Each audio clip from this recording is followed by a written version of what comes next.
Welcome to the Mariana Dalto Show, where we delve into strategies for personal and professional growth. Today, I'm honored to have Mary Czarnecki, a keynote speaker and workshop facilitator for over 20 years of experience in effective communication and collaboration. Mary specializes in helping organizations unlock creativity and achieve measurable results.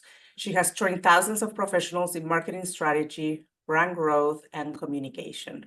Welcome, Mary, to the show. So happy to be here. Thanks for having me. I'm so excited to have you on my show. Mary, we go back when she started being my coach when I got certified with Business Made Simple. So I have her really close to my heart, and she helped me so much with my own business. So she's an amazing leader, an amazing coach, and today you're gonna learn a lot from other things that she does for her clients. So it's a pleasure to have you as well. Thank you. Thank you. All right, Mary. So let's start talking about your amazing experience that you have so far. Could you share with the audience a little bit about your background and what inspired you to become a business owner? For sure. So I started my career pretty traditionally. I started out in brand management and marketing, corporate marketing, spent some time in management consulting, did brand management at Johnson & Johnson, worked on all sorts of fun things like baby gas drops and toothbrushes and all the things you want to talk about in your 20s. And then ended up actually spending almost 10 years at WebMD. And during my time there, it was really interesting because we were growing so quickly. We were moving from being focused on the sick to really helping people not get sick. And there were some seeds that were planted in that experience in my brain about really being able to listen to your audience and being able to, in our world, we were listening to their digital body language. We were watching what they were consuming and what they were asking about. And so eventually I got to the point where it made sense for me to go out on my own, leave the corporate experience. And so now, as both a speaker, consultant, and in the workshop training that I do, that's one of the things I love helping people do, is really help connect with their audience, really be more audience-centric and focused in the way that they're developing their new products and services, as well as communicating with them. I love it. I love it. And I know you spoke about doing workshops and speaking engagements. So I know you have many topics that you talk about. Today we're gonna focus on overcoming imposter syndrome. So tell us a little bit what led you to start helping individuals in that topic, specifically in that topic. Definitely. I mean, I think for me, I had a few aha moments throughout my career. So at the very beginning of my career, I had gone back to a women's alumni event. So I went to Princeton undergraduate, and they had a great event for women alumni called She Roars. And it was really well attended, variety of different alumni from different years, people like me who were fresh out of school, and people who were, there from graduated in the 80s, and even a few of the older alumni that had graduated in the 70s. So, Princeton only really went co-ed. The first full 4-year graduating class was the class of 73. And so there's actually one of the women who had graduated in that class at this reunion. And it was really interesting to hear from her because she had gone through this pretty challenging experience of going to a school where a lot of people didn't want her there, and going through her career in a lot of situations. She was in the medical field, that she had to fight for her spot. But yet I heard her say during this event, when she was sharing about her experience, that even though she's been an award-winning surgeon and she has gotten all of these accolades and been successful, that when she is invited to speak at a conference or steps out on stage, she still says to herself, why would they want to listen to me? What do I have to say? What value do I have to bring? And it really struck me and stood out in my mind, even after all this time. Wow, if she feels like this after everything she accomplished and everything she went through, right? This is something that's not just my experience, right? I'm not the only one who's feeling like this. And so it's been really interesting throughout my career to see where this crops up for different people. And it's not just for women, right? I mean, men deal with this, women deal with this, people at all levels of their career deal with this. And so I think it's just something that is worth addressing because otherwise it really holds us back from being able to find fulfillment. Yeah, no, I agree. And, the audience from the podcast are small business owners, but this really relates to everyone, even if you work at corporate, that you have other type of jobs where you need to grow in your career and you're still like going through those feelings of like, I don't know if I'm good, Yeah. to move forward, to do this, to take the leap and faith and doing something because you feel like you're not ready. And Yeah. we always look forward instead of looking back and see how much we accomplished and how much experience we have that we can offer, but we are always in the fear mode instead of like feeling the other way, right? It's human to feel that way, I guess. It is. And in a lot of, the conversations I have with my executive coaching clients that we talk about this topic, that's exactly it, right? In the face of overwhelming objective evidence that you do know what you're talking about and you do have experience and value to bring to people, we still have these limiting beliefs, or we still have these filters that we put on it. And I think for small business owners like your audience, it's even more important because you're not representing some external brand. You're representing your brand, your business. And if you're limiting your ability to step into the spotlight, so to speak, because of these feelings or these limiting beliefs, then you're limiting the success potential of your business. Yeah, I agree. So how have you personally encountered this imposter syndrome in your career? And if so, when? Was it in the beginning? Was it later on when you launched your business? And then so how can you share your experience with the audience and how you manage it so then people can relate a little bit from your experience and how you manage it? For sure. I mean, I think when I transitioned from representing someone else's brand in a corporate role to then representing my brand as a small business owner, there was this learning curve of feeling comfortable and being able to stand in confidence in sharing the value that I could bring. When you're pitching someone else's company or brand, yes, it's intimidating and it's scary, but there's a little bit of an arm's length. It's not personal, right? It's not as personal if they say no.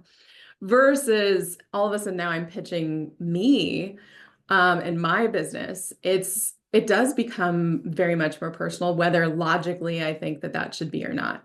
And so one of the things that I was trying to practice, which I found out later is actually one of the things that professionals call these thought traps, or these things that we do, which evolutionarily, right, our brains have developed to protect us, but now when they kind of get out of whack or go unchecked, that's when they become these challenges, these limitations. And so these thought traps, one of the ones that popped up for me a lot in making that transition to running my own business was what they call filtering.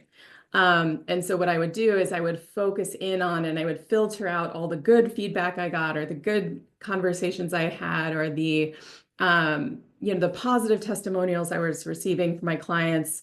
And I would focus in instead on, oh, that one sales conversation that didn't go so well, or that one client that wasn't super satisfied, as opposed to the other 10, 20, 30 that said it was the best experience possible. And that filtering thought trap was one that now, this time later, I see a lot of people deal with. It's one of the more common of the thought traps that I know professionals talk about. For me, the shift came when I first recognized it, but then also started to, with intention, and it's a practice, right? I'm still not good at this. But well, I mean, it's always practice. I agree. But to actually intentionally start to collect the positive things. And so one of the things that I did that I found works for me, and then some of my clients, is actually creating what we call the virtual trophy room. So if you get that great email with, a positive comment, or you have a conversation with a client or a customer where they say what they liked about working with you or using your products or services, save it. Don't just write it off. Don't just forget about it. To actually have a virtual trophy room that on those days that inevitably come, when you're wondering whether you should still be running this business or whether you should just cut ties and go in a different direction, that you can go visit those comments to reorient yourself to reality, and remind yourself why you have value, why what your business creates is giving value and impact to your audience. That's amazing. That's a great idea to start implementing now, because I don't do that. So that's a good way to start approaching, yeah, how we manage our own thoughts and our own way of thinking, right? And how Yeah, we can help exactly. it. Exactly. So you develop, I think it's a framework called FIREPROOF, to help individuals step into the spotlight with confidence. So could you please elaborate and tell us a little more about the framework and how does that work? Sure. So I developed this 4-part framework that I call Becoming Fireproof, really to help people develop confidence, to overcome some of these thought traps, and start thinking about their own authority platform, their own personal brand, you could say. So it was really built on the idea of the more clear we can be with ourselves and the more intentionally we can put out information and value that helps people understand what we can do for them, what our business can do for them, the easier it is for people to remember us in the moments that matter. And so the 4 pillars really start with getting clear first and foremost about what are your goals, right? What is the brand that you're trying to create? Why are you even trying to create this business, starting with the end in mind? And then we move into the things that more often people start with, right? Which is, well, what am I going to say? And what kind of content am I going to put out? And what kind of funnel am I going to create to drive traffic to my business? And so we cover those things. But what I've found is the way that I've structured what comes first helps people feel more excited and move more quickly through some of the more tactical executions that are tempting to start with. But when we start with them, we tend to get a little bit confused and then muddy our message to our audience. Okay. So then now, as part of your workshops, you share that framework. So can you tell us a little bit, maybe a specific example from a client that maybe you help them using the framework, or what challenge maybe the customer or this client had, and then with the framework really help turn things around? For sure. So in that first pillar, like I said, of the 4, where we're really thinking about, well, what are your goals here? Part of that is also trying to figure out, okay, but what's keeping you right now from getting to that goal? And that's where the imposter syndrome, that's where, this idea of, well, if you know what you should be doing and you know where you want to go, why haven't you done it yet? And really not judging why, but just trying to unpack, okay, well, what is it about the limiting beliefs or the imposter syndrome is keeping you from either becoming the leader or the CEO you want to be in your business? And so what we're working on there is first identifying which of these thought traps are holding you back. Is it filtering?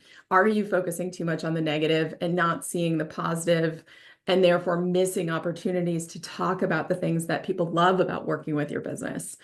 So really starting there with really first asking, well, why haven't I gotten to the goal I want to achieve?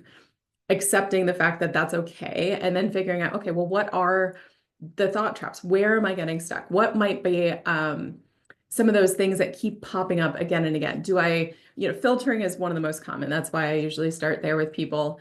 But there are other things about, thinking that, oh, I can just talk myself out of it. Or if I just have enough champions or people around me telling me I'm good enough, that'll help eventually.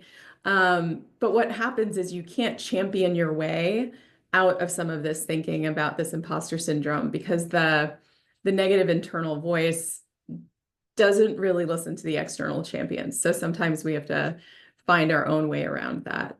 So I think some of the executives and leaders of small businesses that I've worked with, it's been really interesting for them to just embrace the power of the pause before jumping into, okay, how do I generate new leads, or what new product do we need to launch, to actually say, okay, no matter what campaign we launch or funnel we launch or new product we launch, it's not going to be as successful as we want unless I'm able to create the foundation, unless I'm able to make sure that I'm the leader that I need to be in my business.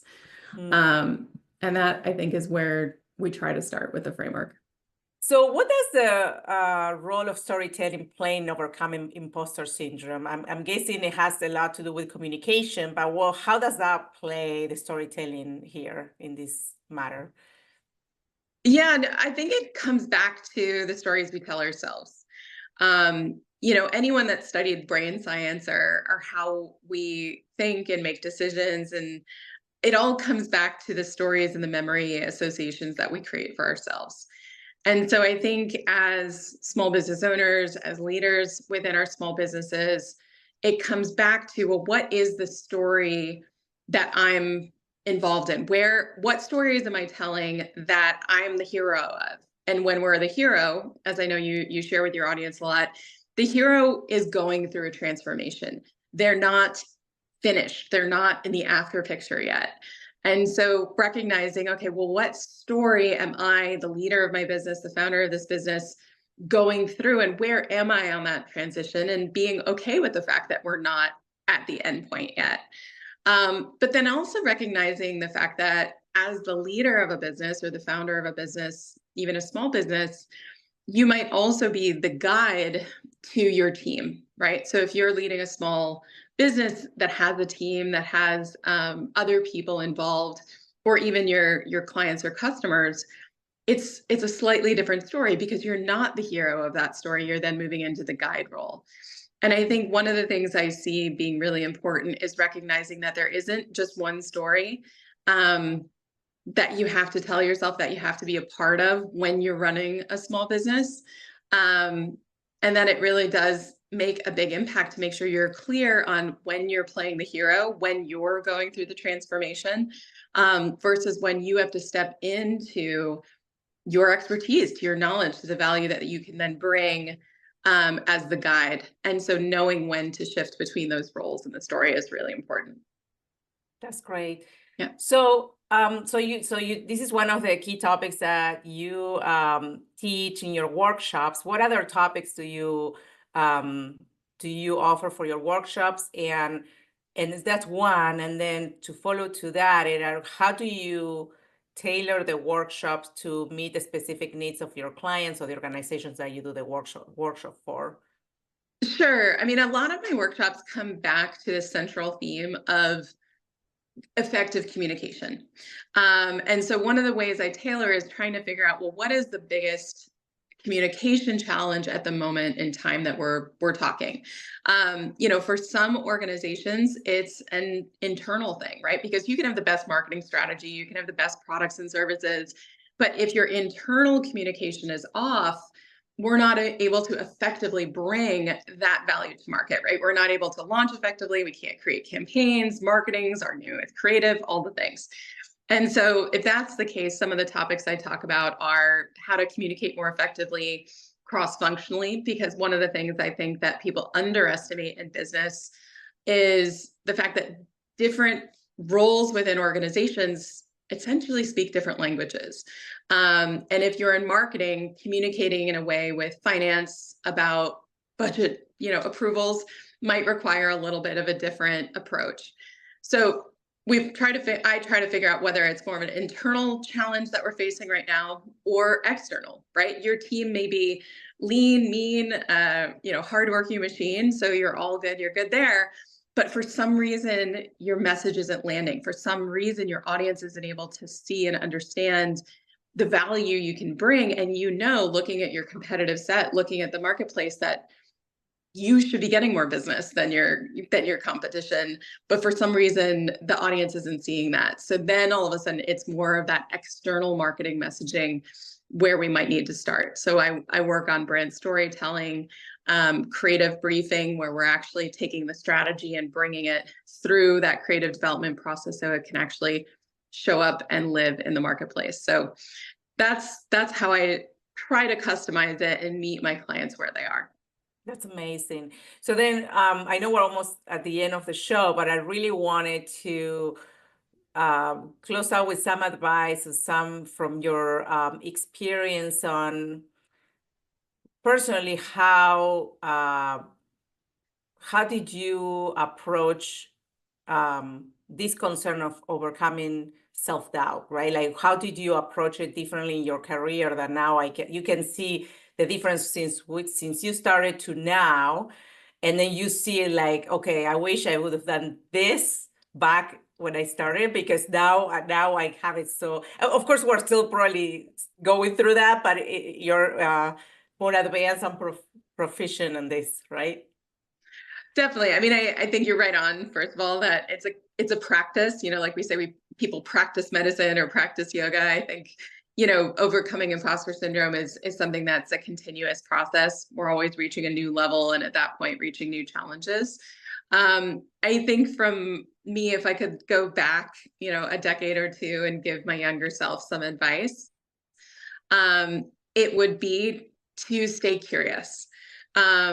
That I think for me personally, in my experience, when I look back on the times where I was hardest on myself, or where I felt the most limiting belief or crisis of confidence, you could say, was when I felt like I had to have all the answers.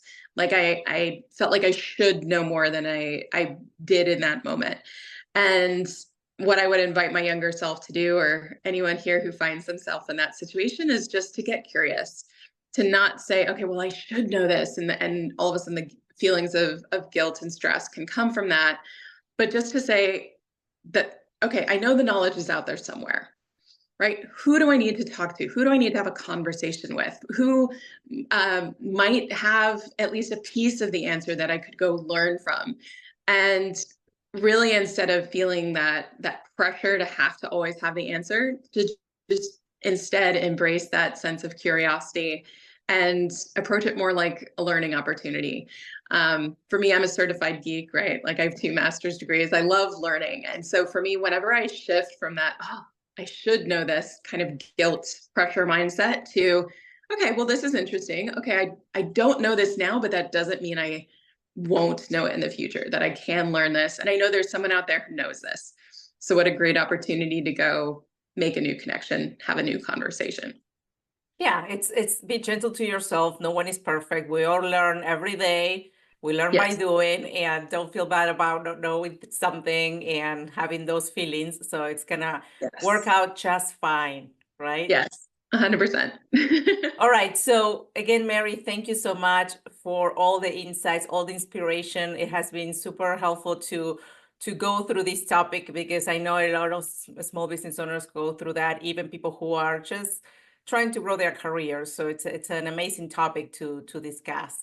So before we wrap up, could you share with our listeners where they can learn more about you, your business, where they can find you? Definitely. So all of my free resources I do list on my website, which is maryczarneckispeaks.com. And then all of the latest updates usually come out on LinkedIn. So the best way to connect and follow would be to find me on LinkedIn. Excellent. All right. So I will put all the details about Mary in the show notes for those that would like to connect with her and learn more about her workshops and anything that she does to help businesses to grow. So thank you, Mary, again. Thank you for joining us today. And thank you to our listeners. Sorry, go ahead. Oh, no, thank you for the opportunity. It was wonderful to join you on the show. Oh, thank you. Thank you. And thank you to our listeners as well to joining us today. We will add again all the resources for Mary in the show notes. If you like these episodes, if you have any questions, if you want to connect with Mary or with me about this topic, feel free to subscribe to the show, leave some comments, send us a note, and we would love to help you as much as we can on this topic and anything about growing your business. Thank you, Mary, so much. All right. See you next time. See you.